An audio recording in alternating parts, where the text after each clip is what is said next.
Economically நம்ம வந்து ஒரு ட்ராப்ல மாட்டிருக்கோம்னு தான் நான் பார்க்குறேன். இன்னுமே நம்ம ரஷ்யா கூட, அமெரிக்கா கூடயும் சேர்ந்து we are in a drop. அப்போ அந்த ட்ராப்ல இருந்து வெளிய வர்றதுக்கு இட் வில் டேக் டைம். ஆனா, இன்னைக்கு இருக்கிற அந்த ஒரு சூழ்நிலை பார்த்தீங்கன்னா, நம்ம வந்து நான் எலிமென்ட்டா போக வேண்டிய சூழ்நிலைக்கு நம்மள தள்ளுறாங்க. போத் வெஸ்டர்ன் கன்ட்ரீஸ் அண்ட் ஈஸ்ட்ல உள்ளவங்களும் சேர்ந்து. அவங்க நம்மள அப்படி தள்ளும்போது, நம்ம என்ன பண்ணலாம்னா, ஒண்ணு நான் வந்து எனக்கு 2 பேரும் வேணும் அப்படின்ற ஒரு ஸ்டாண்ட் நம்ம வந்து எடுக்கிறோம்.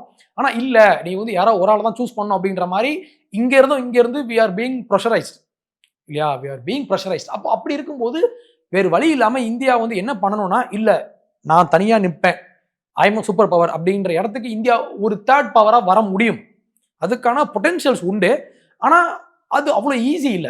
ஏன்னா, இன்னைக்கு இருக்கிற சூழ்நிலையில நம்ம ஆயிலுக்காக இவங்கள சார்ந்திருக்கிறோம். அண்ட் டெக்னாலஜிக்கலி அவங்கள சார்ந்திருக்கிறோம். அண்ட் மிலிட்டரிக்கும் நம்ம வெளிய நம்ம வந்து வாங்குறோம் நம்ம. அப்படி இருக்கும்போது ஒரு குளோபலைஸ்ட் எக்கானமில நம்ம வந்து தனித்து வர முடியுமா? அப்படின்ற ஒரு கேள்வி இருக்கு. ஆனா, வர்றது மட்டும் தான் நமக்கு வெளிய இருந்து வர்ற இந்த பிரச்சனையில இருந்து நமக்கு ஒரு தீர்வு குடுக்கும் அப்படின்றத நான் பார்க்கிறேன்.